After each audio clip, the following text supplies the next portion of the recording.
checkpoint question is that I've put one more of these extra credit essay practice questions in Blackboard. So I'm gonna leave these open as I mentioned before. So if you haven't been able to do the first one, you still have some time. I'm gonna go over the answer to both of these during our review next Wednesday. So you can get in there, look at this first question, do a response there, and then I've put one that pertains to more recent content that has to do with sodium and electrolyte balance, okay? All right, so we're gonna go over the last checkpoint question from our last packet.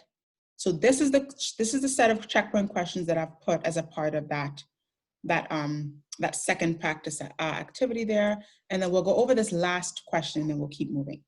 So this last question was, which hormone regulates potassium secretion and what are some stimuli for the release of this hormone?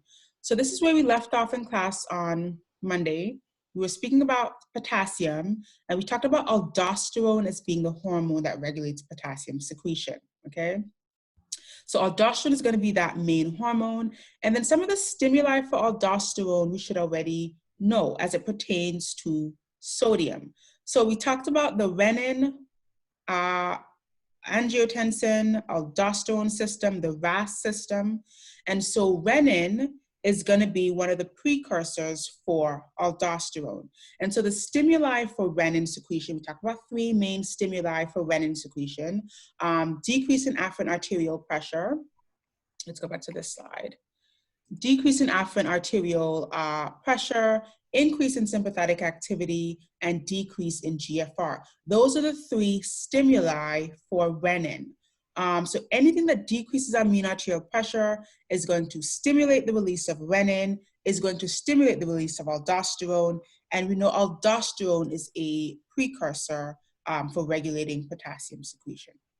Another stimuli for aldosterone is basically potassium secretion or potassium levels.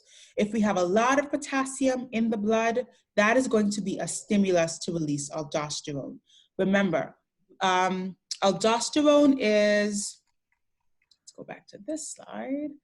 Aldosterone is doing two things. It's going to increase the number of sodium-potassium pumps on the basolateral surface of our distal tubule cells, as well as increasing the number of leak channels, both sodium and potassium, on the apical surface of our tubular cells, the distal tubule cells, and collecting that. So aldosterone is basically going to increase sodium reabsorption, because remember, sodium is leaking into the cell and being pumped across the basolateral side. But aldosterone is also going to influence potassium secretion, because potassium is being pumped into the cell and moved into the tubular fluid according to these leak channels. So basically moving in the opposite direction of sodium. So aldosterone is facilitating these two things: sodium reabsorption and potassium secretion.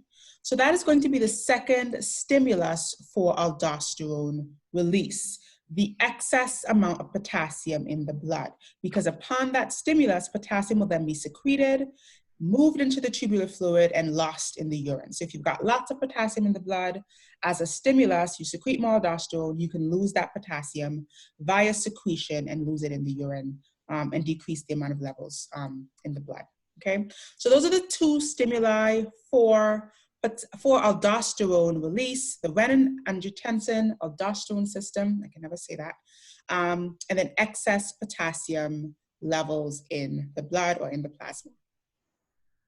Okay.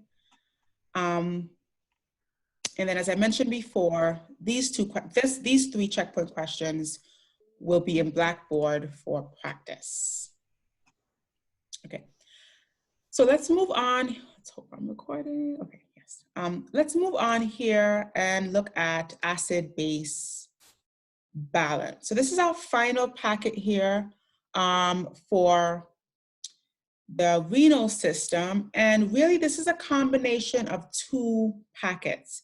So if you remember in the respiratory system, we had that final respiratory acid-base balance packet. I've taken the slides from that packet, and I've taken the slides from what we have as the urinary system acid-base balance, and I've combined them into one PowerPoint where we can look at the overall acid-base balance. And this is kind of a good way to look at, to combine these two topics because they're really going hand in hand, right? The respiratory system is working hand in hand with the renal system in order to balance our acid base in the blood, okay? So it's kind of nice that we kind of left this off as a part of Unit 2, and we can combine it with this, this part of the renal system to make it make a little bit more sense, because they're really combined. They're kind of inseparable. So we'll talk about the pH, different acid-base disturbances, and then how the respiratory system works to start, and then later on we'll look at the renal system. So the pH disturbances in the blood happen anytime there is a pH that is outside of the window of 7.35 to 7.45. So in terms of our pH scale, we can have a pH that reads anything from 0, which is really acidic, to anything that's about 14, which is really basic or alkaline. And so the respiratory and renal system, basically the lungs and kidneys, work to keep the pH at this very narrow window between 7.35 and 7.45. The pH is very important to be kept at this narrow window. If we have even the slightest change of pH outside of this window, there are large physiologic consequences, okay? Very, very important that we keep our pH in this window. If we have a pH that is less than 7.35, that means we've got lots of hydrogen ions, and that means we have lots of acid or acidity in the blood. That is called acidosis, or an acidotic state. If we have a pH that is greater than 7.45, that is decreased hydrogen ions in the blood. That is going to be a decreased acidosis or alkalosis, or an alkalotic state. Okay. So again, pH that goes above 8.0 or below 6.8 can be fatal almost immediately, okay? And then changes that are not quite at this level, but probably above 7.45 or below 7.35, although not fatal, there will be huge physiologic consequences, okay? But above this window, it can be fatal very quickly. And this comes down to understanding the nature of our proteins. So proteins need to be in a specific environment in order to maintain their shape and their function. And a part of that is having a pH around 7.35 to 7.45. Anything outside of that, we begin to denature our proteins and they lose their function as a part of losing their shape. Things like hemoglobin, things like myoglobin, any protein that you can think about. It loses its shape and its function if it's exposed to a pH that is outside of that 7.35 to 7.45 window. And so there are lots of physiologic consequences as a part of that acid-base disturbance. Acidosis, a state of having too much hydrogen ions or too much acid in the blood or plasma, can create symptoms like depression of the central nervous system. A patient that's acidotic will usually present with confusion, fatigue, sometimes sleepiness, tiredness, lack of appetite, just signs and symptoms of a depressed or withdrawn central nervous system activity. Whereas on the other hand, a patient with alkalosis will have hyperactivity of the central nervous system, and such a patient will present with things like tremors, muscle spasms, sometimes nausea, vomiting, numbness, tingling, spasms of the muscles or of other parts of the body. And so this is going to be signs of increased activity or hyperactivity of the nervous system. So these are the physiologic consequences that we talk about if we have a disturbance in our acid-base balance, right? A disturbance in our pH. Okay, now we want to point out two important buffers that kind of prevent these pH changes. So hemoglobin is one of those buffers. Hemoglobin functions as a buffer by binding up some of that excess hydrogen ion and preventing any changes in the blood pH. Okay, so hemoglobin is one of our buffers. And when we talk about a buffer is anything that prevents or resists the change in pH, right? You can kind of write that down as a definition for a buffer. A buffer is any molecule or substance that prevents or resists any pH change, and hemoglobin is one of our buffers, one of our physiologic buffers that binds up or kind of mops up or acts like a hydrogen ion sponge and soaks up that excess hydrogen ion and resists any change to our blood pH. Now, the deoxyhemoglobin state, so the state of hemoglobin when it doesn't have oxygen, is the state where it has its maximum affinity for binding up those excess hydrogen ions. And so that's going to facilitate hemoglobin binding hydrogen ions when it's in the periphery, when it's in the tissues where it does not have oxygen bound to it. Another important buffer, this is probably the most important buffer that we'll talk about, is bicarbonate.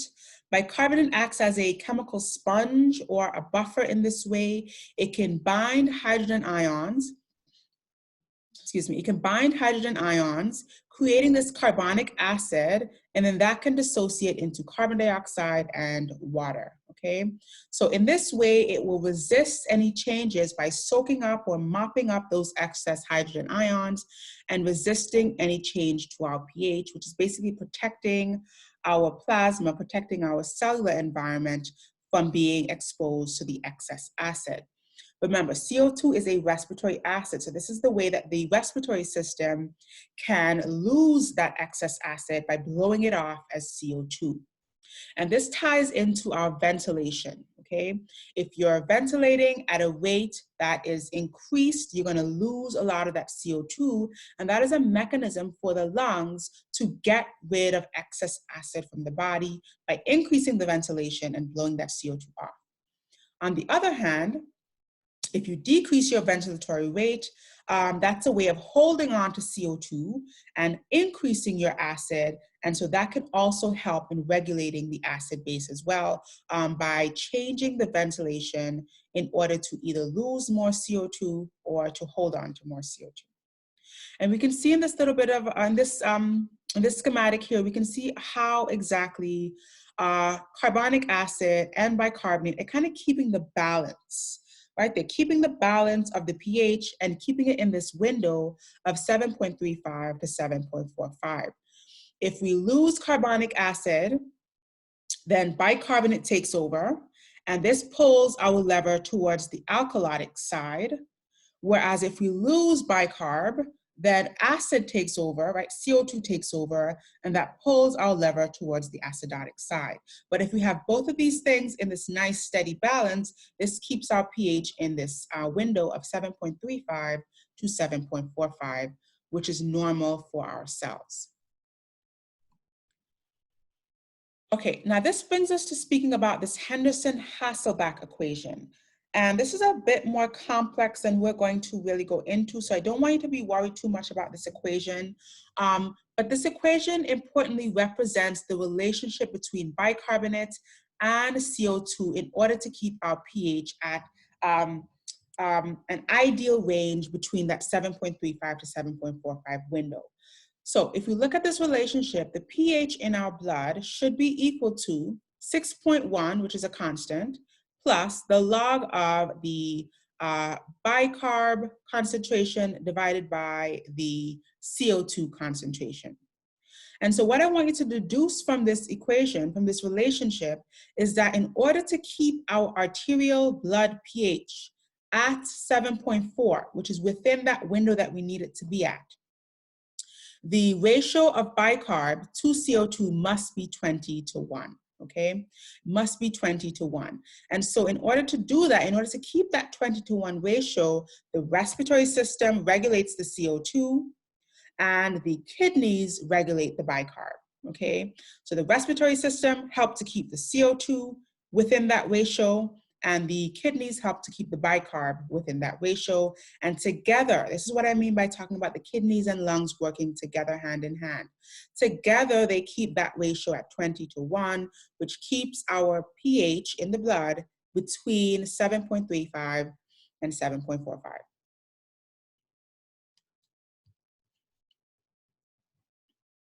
Alrighty.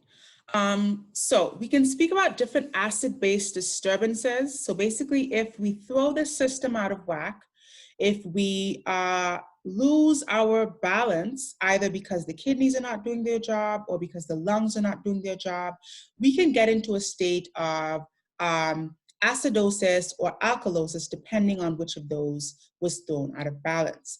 Now, if the lungs are the causative agent, if the lungs are the reason that we have this disturbance, we're going to call it a respiratory disturbance, okay? I'll say that again. If we lose this acid-base balance, we're going to call that either an acidosis or an alkalosis. But if the reason, if the causative agent, if the lungs are what are contributing to this disturbance, we're going to call that a respiratory disturbance. And so we can have a respiratory acidosis or a respiratory alkalosis. A respiratory acidosis will be if we have an increase in CO2, meaning that we have a decrease in our ventilation. And I want you to think about this in terms of your own breathing. So if you're decreasing your rate of ventilation, you're not blowing CO2 off at a rate that CO2 is being created, you're going to start to hold on to that CO2. You're going to increase your CO2. You're going to increase your acid. That is called a respiratory acidosis. Okay. Likewise, on the other hand, on the other end of the spectrum, if you increase your rate of ventilation, so think about things like a panic attack, you're hyperventilating, you're blowing CO2 off more quickly than CO2 is being made or produced, you're going to decrease your CO2, which is decreasing your acid, which is putting you into a state of respiratory alkalosis, okay? So the disturbance we can call an acidosis or an alkalosis, but because it's being generated by our ventilation, because it's being generated by our lungs, we're going to call it a respiratory acidosis or a respiratory alkalosis.